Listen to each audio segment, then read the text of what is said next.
నమస్తే శ్వేత గారు, welcome to my home.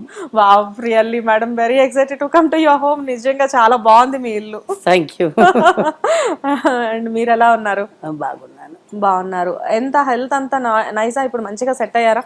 Yeah, అది గుర్తు వస్తుంది పోతుంది, అది దట్ విల్ బి దేర్. అంటే ఎవరు మర్చిపోలేము కదా. యా, మొగుడిని కన్న పిల్లల్ని ఎప్పుడు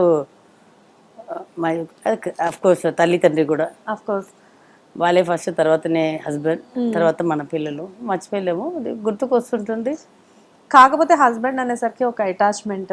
అందులో మీరు వచ్చేసి ఇండస్ట్రీకి వచ్చిన కొత్తలోనే లవ్ చేసి వెంటనే చిన్న ఏజ్ లోనే పెళ్లి చేసుకొని. నేను కొత్తలో కాదు, కొత్తలో లవ్ చేయలేదు, ఆయనకి కొత్త. ఆ, అండ్ నేను ఆయనకి సీనియర్ ఇండస్ట్రీలో. మీరే సీనియర్. బావా బావా బావా. ఆ, మొత్తానికి ఎవరికి తెలియకుండా సీక్రెట్ గా మ్యారేజ్ చేసుకున్నారు. అందరికి తెలిసేలా మళ్ళీ. అందరికి తెలియకుండా సీక్రెట్గా ఏం చేయలేదు. ఆ, మా ఇంట్లో అందరూ ఉన్నారు. ఓ, మీ ఇంట్లో ఉన్నారు? మా ఇంట్లో ఉన్నారు, అందరూ ఉన్నారు. బావ సైడ్లో మాత్రం ఎవరు లేదు. అంటే ఊరికే మేము అదే మా అమ్మవారి గుడికి వెళ్ళాము, చెన్నై నుంచి ఒక 120 కిలోమీటర్స్, అంగళ పరమేశ్వరి టెంపుల్కి. ఓకే.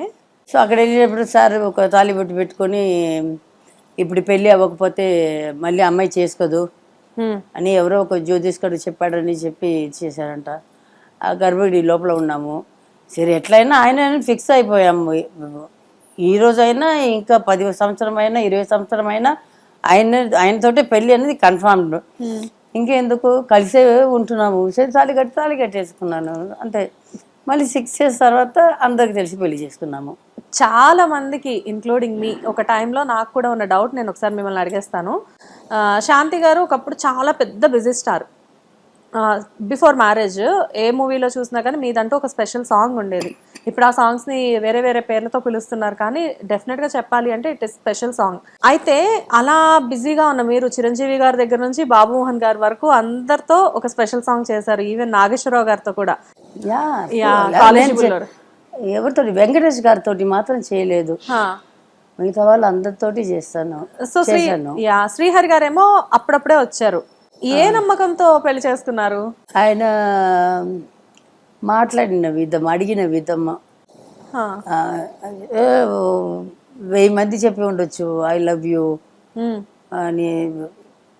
బికాస్ టాలెంటెడ్, గ్లామర్, అప్పట్లో మీరంటే ఒక సెన్సేషన్. అది చెప్పిన వాళ్ళు చాలా మంది ఉన్నారు. బట్ ఈయన వచ్చి అడిగింది వచ్చి ఫస్ట్ మాటనే వచ్చి, మేడం నన్ను పెళ్లి చేసుకుంటారా అని అడిగారు. సో అది నచ్చింది నాకు. మరి ఎవరు మీకు చెప్పలేదా పర్సనల్ గా, అబ్బాయి ఇప్పుడిప్పుడే వస్తున్నాడు, నువ్వు ఆల్రెడీ బిజీ ఆర్టిస్ట్వి, నీకెందుకు అబ్బాయి, అలా ఎవరు చెప్పలేదా? ఆయన ఫ్రెండ్స్ చెప్పి ఉండొచ్చు, బట్ మా ఇంట్లో ఒప్పుకున్నారు. నాకు ఇంకేముంది నాకు.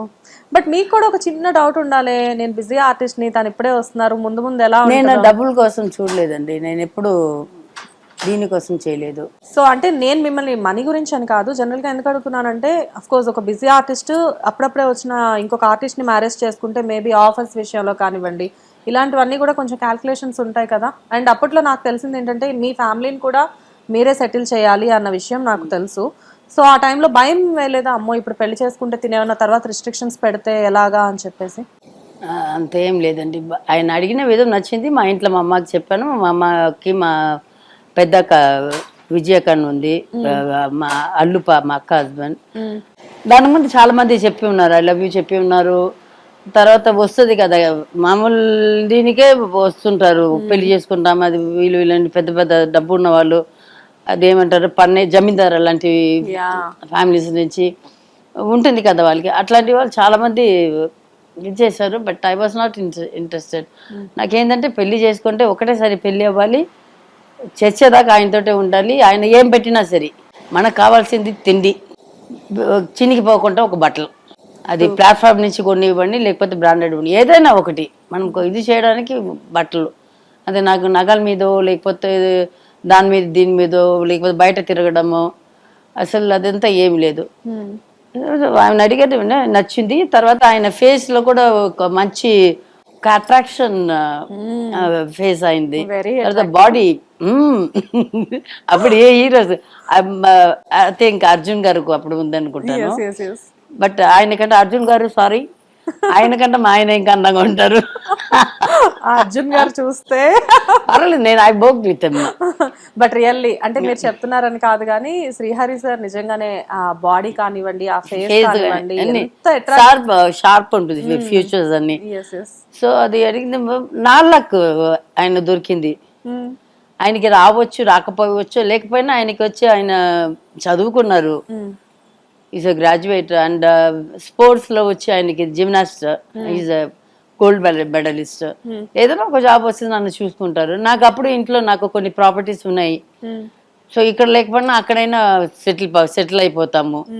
అక్కడి నుంచి ఇది అయిపోతాము, సర్వే చేసుకుంటాము. సో ఇంకా ఇది చేయడానికి ఏముంది. సో కంప్లీట్ గా ఎలా అంటే ఒక లాయల్ గా ఆలోచించుకుని ప్రొసీడ్ అయిపోయారు. ఓకే, ఇద్దర్లో ఎవరివైతే ఏంటి, ఇద్దరం హ్యాపీగా ఉండాలి, కలిసి ఉండాలి అంతే. ఆయనకి బయట తిరిగే అలవాటు లేదు. ఆయనకి ఉండేది అంటే పెద్ద ఫ్రెండ్ సర్కిల్ పెద్దది, చాలా మంది ఉన్నారు. ఆయన ఇష్టపడని వాళ్ళు ఎవరు ఉంటారు ఫ్రెండ్ సర్కిల్? లేదు, ఆయనకి చిన్నప్పటి నుంచి ఫ్రెండ్స్. దాంట్లో ఇప్పుడు కొత్త వాళ్ళు మినిస్టర్స్ ఉన్నారు, ఎంపీస్ ఉన్నారు ఇప్పుడు ఆయన ఫ్రెండ్స్ లో. సో వాళ్ళ గ్యాంగ్ ఒక సెపరేట్ గ్యాంగ్ ఒకటి ఉంది. అది కొంచెమే కష్టమైంది నాకు. ఆ గ్యాంగ్ నుంచి ఈయన బయటికి తీసుకుని రావడం కొంచెం కష్టమైంది. అని కేమౌట్ అంటే అప్పుడంతా రోజు వచ్చి బిఫోర్ మ్యారేజ్ ఫ్రెండ్సే కదా ఉంటారు. ఇంట్లో నుంచి పొద్దున బయటకు వచ్చేస్తే ఎవరితోటి ఉంటారు, ఫ్రెండ్స్ తోటే ఉంటారు. అది పెళ్లి అయిన తర్వాత కూడా కంటిన్యూ అవుతుంది అంటే మనకి ఎట్లా ఉంటుంది? నేను ఇల్లు వదులుకొని హైదరాబాద్ వచ్చాను, ఇప్పుడు నన్ను వదిలేసి ఈయన మళ్ళీ తిరగాలంటే కష్టం. నేను ఒంటరిగా ఇంట్లో ఉండిపోతాను కదా. సో దాంట్లో కొంచెం గొడవలు అయింది మా ఇద్దరికి. తర్వాత నేను చెప్పాను, కలవడానికి ఏం లేదు, నువ్వు వచ్చి ఫ్రీగా ఉండేటప్పుడు నాకు టైమి, వాళ్ళకి టైమి, వాళ్ళని మన ఇంటికి రమ్మని చెప్పు.